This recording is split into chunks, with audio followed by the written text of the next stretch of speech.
Hi friends, welcome to Indian Recipes Tamil. நம்ம இன்னைக்கு அவல் முறுக்கு எப்படி செய்யறதுன்னு பார்க்க போறோம். இந்த ரெசிபி ரொம்ப சட்டுன்னு செஞ்சிரலாம். குறைவான இன்கிரிடியன்ட் வச்சு நல்ல முறுமுறுப்பா ரொம்ப சுவையா இருக்கும். இந்த கிருஷ்ண ஜெயந்திக்கு நீங்க கண்டிப்பா இந்த அவல் முறுக்கு ட்ரை பண்ணி பாருங்க. உங்க எல்லாருக்கும் ரொம்ப பிடிக்கும். இப்போ வாங்க फ्रेंड्स, வீடியோக்குள்ள போய் இந்த ரெசிபி எப்படி செய்யறதுன்னு பார்த்தறலாம். ஃபர்ஸ்ட் இந்த ரெசிபி பண்ணுறதுக்கு ஒரு கப் அளவு அவல் எடுத்துக்கோங்க. நான் எந்த மெஷரிங் கப் எதுவும் யூஸ் பண்ணலை, சாதாரணமாக வீட்டில் இருக்கக்கூடிய ஒரு கப் எடுத்திருக்கேன். ஸோ நீங்களும் அதே போல் ஏதாவது ஒரு கப் எடுத்துக்கோங்க. இந்த அவலை மிக்சி ஜாரில் போட்டு நல்லா நைஸாக பொடி பண்ணி எடுத்துகிட்டு வந்துடுங்க. எந்த கப்பில் அவல் அளந்து எடுத்துக்கிறீங்களோ அதே கப்பில் மற்ற எல்லா இன்க்ரீடியண்ட்டும் அளந்துக்கோங்க. இப்போ இந்த அவல் பொடியை ஒரு தட்டில் மாற்றி வச்சுருங்க. அதே கப்பில் 3/4 கப் அளவுக்கு பொட்டுக்கடலை எடுத்திருக்கேன். இதையும் நம்ம மிக்சி ஜாரில் போட்டு நைஸாக அரைச்சிக்க போகிறோம். இந்த மாதிரி நல்லா நைஸாக அரைச்சிட்டு வந்தாச்சு. நீங்கள் பொட்டுக்கடலைக்கு பதிலாக கடலை மாவு யூஸ் பண்ணலாம். கடலை மாவு யூஸ் பண்ணுறதா இருந்தால் 1/2 கப் அளவு கடலை மாவு யூஸ் பண்ணிக்கோங்க. இப்போ ஒரு பெரிய பாத்திரம் எடுத்துகிட்டு அதில் ஒரு சன்னி வச்சுருங்க. மாவு ஜலிப்போம்ல அந்த சன்னி வச்சதுக்கப்புறமா நம்ம அரைச்சி வச்சுருக்கிற பொட்டுக்கடலை மாவு, அதுக்கப்புறமா அவல் மாவு, இது ரெண்டுத்தையும் சேர்த்துடணும். ஏன்னா அதில் கொஞ்சம் கப்பிகள் இருக்கிறதுக்கு வாய்ப்பு இருக்குது. அப்படி கப்பிகளோடு நம்ம முறுக்கு பொரிச்சோன்னா அது வெடிக்கிறதுக்கு வாய்ப்பு இருக்குது. அதனால் நல்லா ஜலிச்சுட்டு தான் யூஸ் பண்ணணும். இப்போ இது ரெண்டுத்தையுமே நல்லா ஜலிச்சு எடுத்துடலாம். இப்போ பார்த்தீங்கன்னா தெரியும், நல்லா ஜலிச்சாச்சு. நான் சொன்னது போலவே கப்பிகள் இருக்குது பார்த்தீங்கல்ல, இது நம்மளுக்கு தேவையில்லை. இப்போ இந்த மாவு இருக்கட்டும்.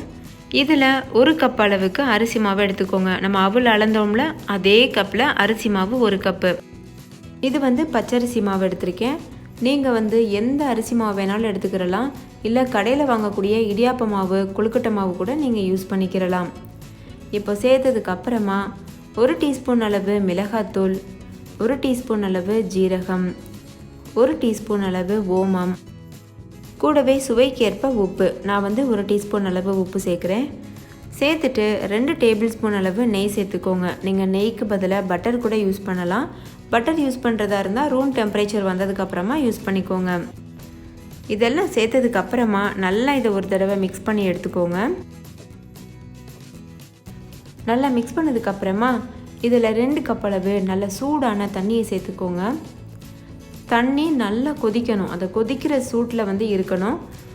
அவ்வளோ சூடாக இருந்தால் தான் இந்த அவல் முறுக்கு நல்லா கிறிஸ்பியாக வரும். தண்ணி நம்ம சூடாக சேர்த்துருக்கிறதுனால மாவை கை வச்சு பிசைஞ்சிடாதீங்க, ரொம்ப சூடாக இருக்கும். அதனால் கரண்டி வச்சு ஃபஸ்ட்டு நல்லா மிக்ஸ் பண்ணிடுங்க. இப்போ மீதம் இருந்த தண்ணியையும் சேர்த்துக்கிறேன். ஃபஸ்ட்டு நான் 1/2 கப் அளவு தண்ணி சேர்த்துருந்தேன். இப்போ மீதம் இருந்த 1/2 கப் அளவு தண்ணியையும் சேர்த்துட்டேன். ஸோ மொத்தமாக 2 கப் அளவு தண்ணி சேர்த்துட்டு இது போல் நல்லா மிக்ஸ் பண்ணி விடுங்க. நல்லா மிக்ஸ் பண்ணதுக்கப்புறமா இது வெதுவெதுப்பான சூடு வர்றது வரைக்கும் அப்படியே ஆற விடுங்க. வெதுவெதுப்பான சூடு வந்ததுக்கப்புறமா, அதாவது நம்ம கை பொறுக்கிற சூடு வந்ததுக்கப்புறமா கை வச்சுட்டு நல்லா பிசைஞ்சு கொடுக்கணும். அதாவது நம்ம சப்பாத்திக்கு எப்படி மாவை பிசைவோமோ அதே மாதிரி பிசைஞ்சு எடுக்கணும். அவ்வளோதான். இப்போ மாவு நல்லா பிசைஞ்சாச்சு. இப்போ இது இருக்கட்டும். நம்ம இதை முறுக்கு அச்சுக்குள்ளே வச்சு முறுக்கு பிழிய ஆரம்பிச்சிடலாம். நான் இன்றைக்கி ஸ்டார் அச்சு எடுத்திருக்கேன். நீங்கள் ஸ்டார் அச்சுலேயும் செய்யலாம், இல்லை தேன்குழல் அச்சுலேயும் செய்யலாம். பாருங்கள், இந்த மாதிரி இருக்கும்ல, இந்த அச்சுலேயும் செய்யலாம். உங்கள் விருப்பத்திற்கேற்ப எந்த டிசைன் வேணாலும் நீங்கள் எடுத்துக்கோங்க. கொஞ்சம் போல் முறுக்கு மாவு எடுத்துகிட்டு இந்த முறுக்கு உரலுக்குள்ளே வச்சுருங்க. வச்சுட்டு நல்லா க்ளோஸ் பண்ணிவிட்டு இதை முறுக்கு புளிய ஆரம்பிக்க போகிறோம். ஃபஸ்ட்டு இது போல் புளிஞ்சு பாருங்கள், எவ்வளோ சூப்பராக கொஞ்சம் கூட வெடிப்பு இல்லாமல் வருது. இது நம்ம பெர்ஃபெக்டான கன்சிஸ்டன்சியில் மாவு பசைஞ்சிருக்கோம். அதே மாதிரி நான் சொன்ன ரேஷியோவில் நீங்கள் எல்லா இன்க்ரீடியண்ட்டும் அளந்து எடுத்துட்டிங்கன்னா கண்டிப்பாக உங்களுக்கு இதே போல் பெர்ஃபெக்டாக வரும். இப்போ நம்ம முறுக்கு பிழியலாம். அதுக்கு ஒரு அரிக்கரண்டி எடுத்துக்கோங்க. இது பிகினருக்கான டிப்பு. இந்த மாதிரி அரிக்கரண்டிக்கு பின்னாடி பக்கமாக திருப்பி வச்சுட்டு முறுக்கு இது போல் மெதுவாக பிழிஞ்சு விடுங்க. பாருங்கள், இந்த மாதிரி. ஏன்னா ஸ்டார்டிங்கில் சமைக்கிறவங்களுக்கு டைரெக்டாக எண்ணெயில் முறுக்கு போடுறதுக்கு ரொம்ப கஷ்டமாக இருக்கும், எண்ணெய் தெரிச்சிரும்னு பயம் இருக்கும். அந்த மாதிரி மக்கள் இந்த மாதிரி நீங்கள் டிப்ஸ் யூஸ் பண்ணி பண்ணலாம். அதாவது அரிக்கரண்டிக்கு பின்னாடி மாவு பிழிஞ்சிட்டு அப்படியே நீங்கள் எண்ணெயில் டைரெக்டாக விடுற மாதிரி. நான் காமிக்கிறேன் எப்படி பொரிக்கிறதுன்னு. ஸோ இந்த மாதிரி நல்லா பிழிஞ்சாச்சு முறுக்கு. இது இப்போ ஒரு ஓரமாக இருக்கட்டும். இப்போ நல்லா சமைக்க தெரிஞ்சவங்க, எக்ஸ்பீரியன்ஸ் ஆனவங்கலாம் ஒவ்வொரு முறுக்கா பிழிஞ்சிட்டு இருக்க மாட்டாங்க. நிறைய முறுக்கு வந்து ஒரு ட்ரேயில் பிழிஞ்சு வச்சுட்டு அதுக்கப்புறமா ஒன்று ஒன்றா போட்டு பொரிச்சு எடுப்பாங்க. அந்த மாதிரி மக்கள் வந்து இது போல் ஒரு ட்ரே எடுத்துக்கோங்க. எடுத்துகிட்டு அதில் நிறைய முறுக்குகள் பிழிஞ்சு வச்சுருங்க. ஒரு 5-6 முறுக்கு பிழிஞ்சிருங்க. நம்ம வந்து ஒரு ஈடு போட்டு எடுத்துகிட்டு மறுபடியும் எடுத்து போடுறதுக்கு கரெக்டாக இருக்கும். பாருங்கள், இந்த மாதிரி 2-3 முறுக்கு உங்களுக்கு எவ்வளோ வந்து உங்கள் கடாய்க்கு பத்துமோ அந்த அளவு முறுக்கு வந்து பிழிஞ்சு வச்சுக்கோங்க. இப்போது எண்ணெயை வந்து கடாயில் சூடுபடுத்திடுங்க. நான் வந்து கடலை எண்ணெயில் பொரிக்கிறேன். உங்களுக்கு விருப்பமான எண்ணெயில் நீங்கள் பொரிச்சு எடுக்கலாம். எண்ணெய் நல்லா சூடாயிருச்சு. பாருங்கள், நம்ம அரிக்கரண்டியில் வச்ச முறுக்கை வந்து இது போல் விடணும். பரட்டிட்டு இது மாதிரி எண்ணெயில் விடுங்க. எண்ணெயை ஹை ஃப்ளேம்லேயே வச்சு பொரிச்சுக்கோங்க. அதுக்கப்புறமா நீங்கள் மீடியம் ஃப்ளேமில் கூட வச்சுக்கிடலாம். இப்போ நம்ம ட்ரேயில் வச்சுருந்த முறுக்கு அதையும் நான் இது போல் எடுத்து போடுறேன். உங்களால் கையில் எடுத்து போட பயம் இல்லை அப்படின்னா கண்டிப்பாக இந்த மெத்தட் யூஸ் பண்ணுங்கள். இது ரொம்ப ஈஸியாக இருக்கும். இல்லைன்னா ஒவ்வொரு வட்டமும் நம்ம பிழிஞ்சிட்டே இருக்காப்புல இருக்கும். இப்போ பாருங்கள், சத்தம்லாம் நல்லா அடங்கிருச்சு. நீங்கள் முறுக்க உடனே வந்து எண்ணெயில் போடும்போது சலசலன்னு ஒரு சத்தம் வரும். அந்த சத்தம்லாம் நல்லா அடங்கிருச்சு அப்படின்னா முறுக்கு வெந்துருச்சுன்னு அர்த்தம். இப்போ நம்ம இந்த முறுக்கை வெளியில் எடுத்துடலாம். பாருங்கள், பார்க்குறதுக்கே எவ்வளோ பெர்ஃபெக்டாக சூப்பராக இருக்குது. இது ஆறுனதுக்கப்புறமா தான் நல்ல மொறுமொறுப்பாக இருக்கும். இப்போவே நீங்கள் உடச்சி சாப்பிட்டு பார்த்தீங்கன்னா கொஞ்சம் வந்து மிருதுவாக இருக்க மாதிரி இருக்கும். ஸோ நல்லா ஆற விடுங்க. அதுக்கப்புறமா நீங்கள் சாப்பிடுங்க.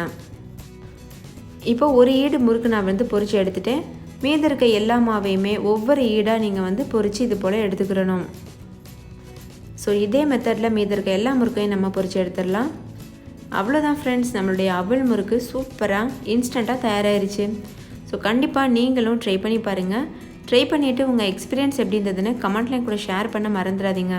இந்த வீடியோ உங்கள் எல்லாருக்கும் ரொம்ப பிடிச்சிருக்கும் நம்புறேன். பிடிச்சிருந்தா லைக் பண்ணுங்கள். உங்கள் ஃப்ரெண்ட்ஸ் கூட நிறைய ஷேர் பண்ணுங்கள். அப்போ தான் அவங்களும் பார்த்து பயன்பெற முடியும். இந்த முறுக்கை எப்படி ஸ்டோர் பண்ணுறதுன்னு சொல்லிடுறேன். நல்ல ஒரு ஏர்டைட்டான கண்டெய்னரில் வச்சுட்டு நீங்கள் 10-15 நாள் கூட ஸ்டோர் பண்ணி வச்சுக்கிறலாம். ஆனால் முறுக்கு பொரிச்சிட்டு நல்லா ஆற விட்டுருங்க. ஆறுனதுக்கு அப்புறமா ஸ்டோர் பண்ணி வச்சுக்கோங்க. இப்போ இந்த முறுக்கு நல்லா ஆறிடுச்சு. இப்போ இது எவ்வளோ கிறிஸ்பியாக இருக்குன்னு பாருங்கள்.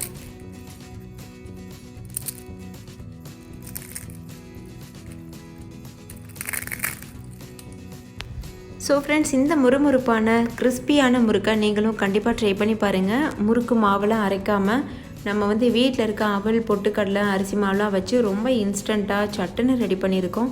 ஸோ கட்டாயம் இந்த கிருஷ்ண ஜெயந்திக்கு இந்த அவல் முறுக்கை ட்ரை பண்ணி பாருங்கள். இன்னும் வரக்கூடிய நாட்களில் கிருஷ்ண ஜெயந்தி ஸ்பெஷலாக நிறைய வீடியோஸ் வரப்போகுது. ஸோ கட்டாயம் மிஸ் பண்ணாமல் அதையும் பாருங்கள், என்ஜாய் பண்ணுங்கள். இன்னொரு சூப்பரான ரெசிபியோட நான் உங்களை சந்திக்கிறேன். அதுக்கு முன்னாடி நம்ம சேனல் இந்தியன் ரெசிபிஸ் தமிழில் சப்ஸ்கிரைப் செய்யாத நண்பர்கள் சப்ஸ்கிரைப் செய்துக்கோங்க. தேங்க்யூ, பாய்.